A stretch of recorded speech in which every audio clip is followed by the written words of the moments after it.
I'm going to talk today about OpenHPC, give you an overview of the project. I am from the University of Texas, but I'm here wearing my hat as the OpenHPC project lead. So, you might ask yourself, what is OpenHPC? And just to give you a little bit of background, OpenHPC is a collaborative project that SUSE is part of. I'll show you all the partners. But this is a collaborative project that's organized through the Linux Foundation. But we do have partners all over the world. But it's organized through the Linux Foundation. It's a collection of members from academia, industry, and national labs. And really the motivation for this community project is that we all have a common interest in HPC system software and system management. Standing up HPC systems, supporting users, building lots of common software that is required by our user community. The project was spurred by the desire to have a community effort, and I come by way of introduction, I come from a supercomputing center at UT Austin called TAC. And we've been building systems there for a long time. And when I used to lead the HPC group there, we had a large staff where a big part of our job was just building HPC software, building, testing, and rolling out, and supporting it for our users. And so, this is no different than HPC sites around the world. We all were doing this. And the thought was perhaps at least for the common software, and I'll show you the software that we have, for a lot of the common software that we could do this in a, in a community effort so that we're not all replicating effort.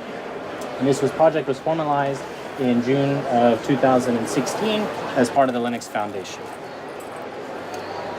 So in terms of the overall mission and vision for the project, you can see here that on the mission, the idea is really to provide a reference collection of software. And this fits in good with, SUSE and Linux distributors because they're also taking a lot of open source software and providing it to their customers. But we're focusing on HPC software. And you'll see we're also trying to do it in a way that is sensitive to the way that we use software on HPC systems. But really focusing on a reference collection of software, also best practices taken from administrators all over the world to try to lower the barriers to deployment, advancement, and use of modern HPC methods and tools.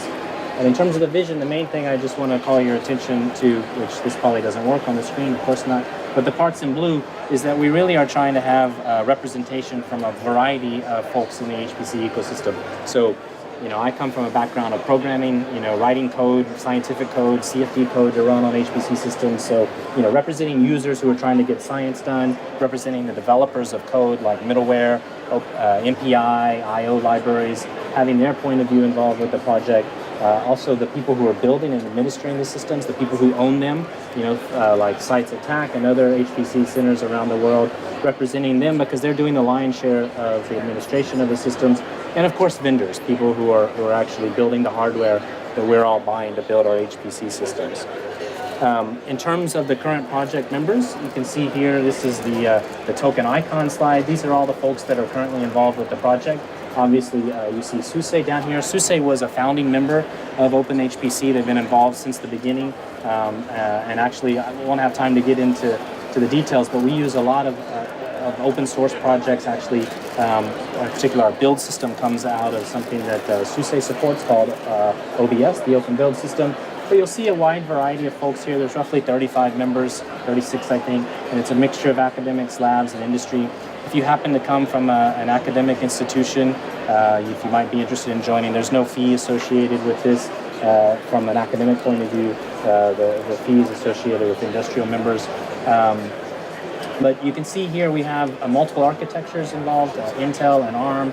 There's multiple OEMs and a lot of folks who are supercomputing sites like Pittsburgh and TAC and NREL. So you see the representation here in our members that I was trying to highlight that we are organizing from a community principle point of view. So the next thing I'd like to do is just give you some high-level takeaways. If you just only know a few things about OpenHPC, these would be the things I'd like to try to press upon you. So before we start, just thinking a little bit about our target system architecture, we're sort of coming from the traditional HPC background of oriented towards bare metal. You bought a new system, you want to install it from scratch. It probably has a head node of some kind, login nodes, administration nodes. Hopefully you have 600,000 of these compute nodes, but it's the traditional HPC type of cluster. From assumptions that we make in our installation recipes, which I'll highlight in a little bit, we do assume you have an Ethernet network, some sort of administrative network. This would normally be where you would run the resource manager. We support 2 today. We're also if we are targeting high performance computing, then there usually is a high speed interconnect as well. That's what we're highlighting with the blue network here. And today we support InfiniBand and OmniPath. We have had requests to actually also support Ethernet only. So if you were just building a small research cluster that only had Ethernet, you could use OpenHPC to do that as well.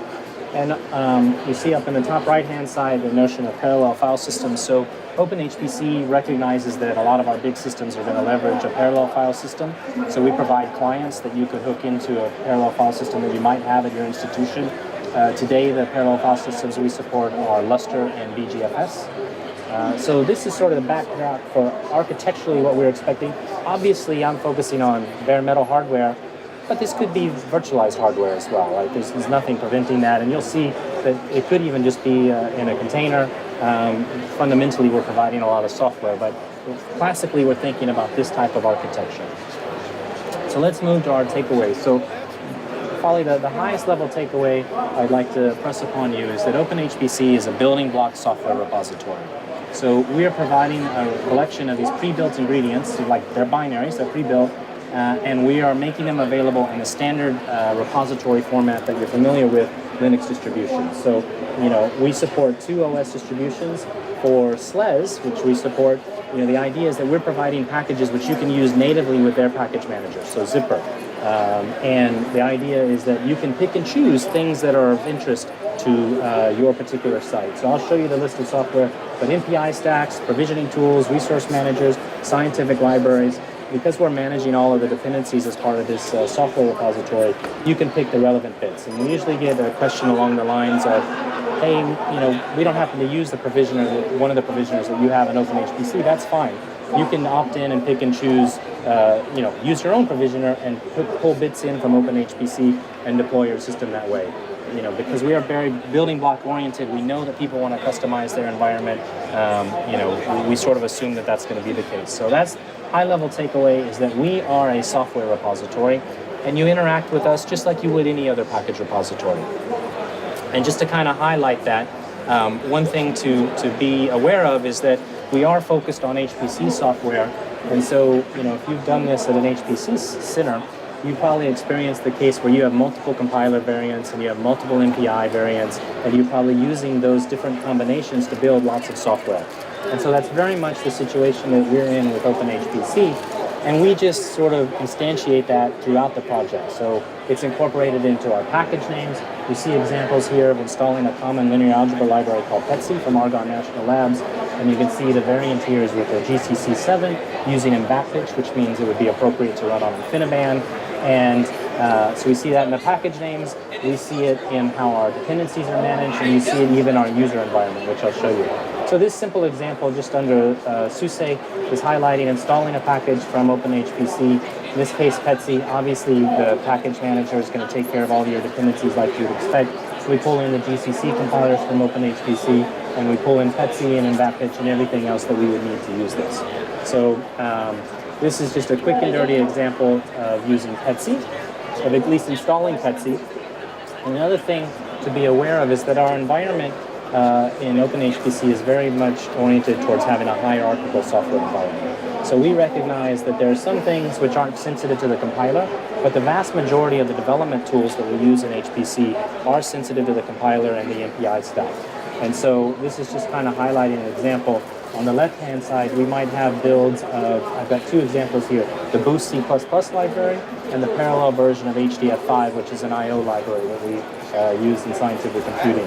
And you can see here that we have flavors that are sensitive to the compiler, and then 4 different MPI stacks. And so that gives us this combination of 8 different builds of this particular, I'm showing 4 of each one of these, but we have multiple builds of Boost, multiple builds of parallel HDF5, and using Intel, we have another 4 on each side. So all of this is automated in our build system, but it also shows up in our user environment. So we use modules to expose software that gets installed once it's installed from OpenHPC. I'll show you that on the next thing, but that's another key element here, is just to understand that we assume a very hierarchical approach to software installation and to the development environment. So this is an example after you might have installed some packages from OpenHPC. I just alluded to the fact that we rely on modules. We happen to use the version of modules that comes out of TAC called LMOD, and it has this ability to support a hierarchical view of all the software that you have installed. So just the example we're trying to highlight here is we have GCC 7 loaded and in Backreach, and what that means is that, well, we see a bunch of packages which were built with GCC that are either threaded or serial, and then at this layer we see a bunch of packages that are using API, and in this case, because we have in Backreach loaded, all of these packages are self-consistent. And all of that is just rolled into our packaging. Once you install and you become a normal user, this would be the kind of environment you would see, and then you could load one of these packages, go off and do your compilation or start using them directly. Another thing you will notice is we know in HPC that you're often going to have multiple versions of the same software installed at once. It just happens over time. So we assume that that's going to be the case. We don't have any namespace collision in any of the install paths that come out of OpenHPC. We install into OptoHPC separately from where the distro installs, and we even have different modules. So this is an example where someone has two different versions of GCC installed, and the end user can pick and choose what they want. So another key takeaway, the first couple of bits we're focusing on software and making packages available and what that user environment looks like. Another thing that we spend a fair bit of time on is providing recipes that you can use to install a system from scratch. And we know that there's going to be multiple preferences that people have for how they install their system. And so we organize these based on a number of high-level items. So we organize them by OS. We have multiple SLES recipes over here on the right-hand side, builds for ARM, builds for x86. We have one provisioner here, which is Werewolf, and then we have multiple resource managers. So the idea would be that if you had a system that was bare metal and you wanted to start from scratch, you would sort of make these decisions as to what kind of provisioner and what kind of resource manager and what kind of OS you would want to use. Pick that, and then you could follow that recipe, and we would have validated that. So you could follow that line by line, or the scripts that we provide, and out would pop up a working system at the end of the day. Right? And so we have roughly now something like, I think, 10 different recipes, and sort of walk their way through all these permutations.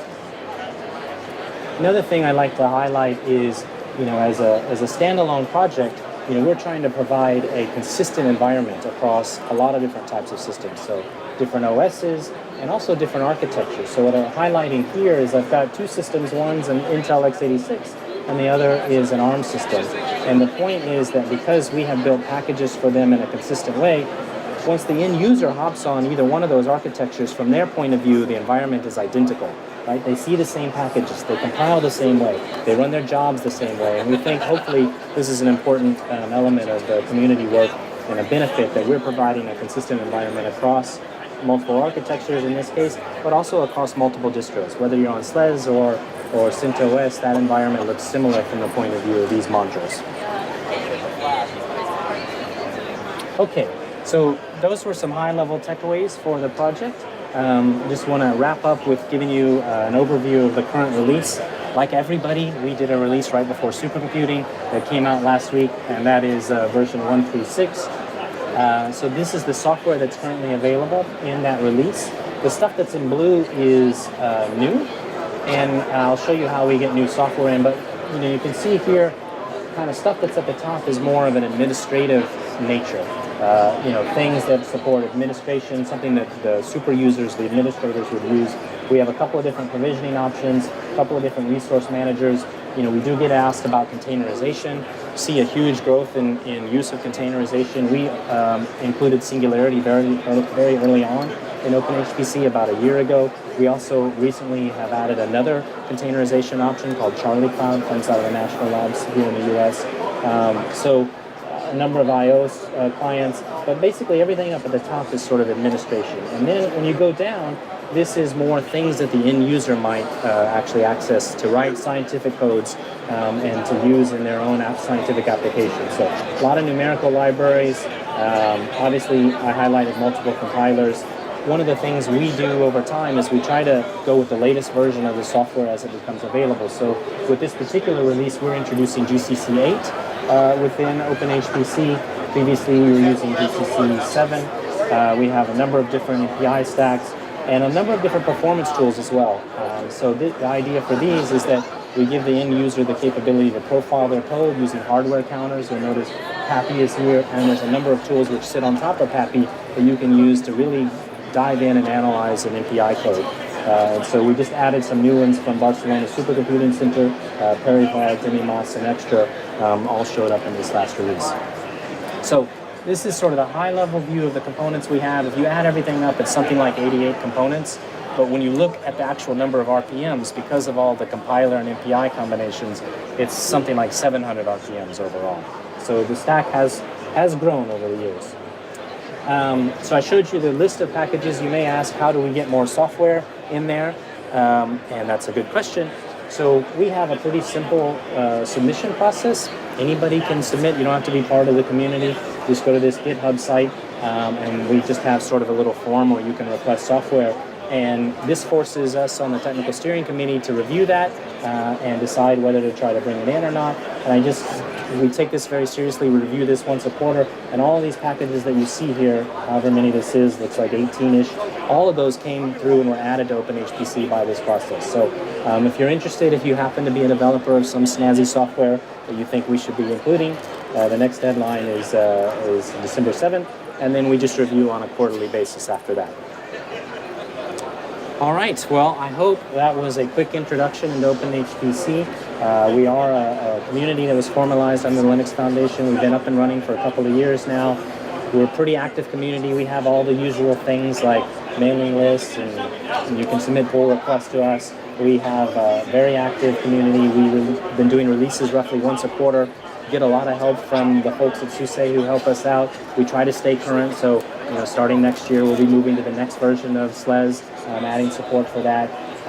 And as I highlighted, you can use this on bare metal systems or also in containers. And I use the containers an awful lot. I teach a class in scientific computing this semester, and we have all the kids getting up where they can run MPI on containers on their own laptops. And it's very nice when you have that same kind of environment on your laptop as you might on a big supercomputer.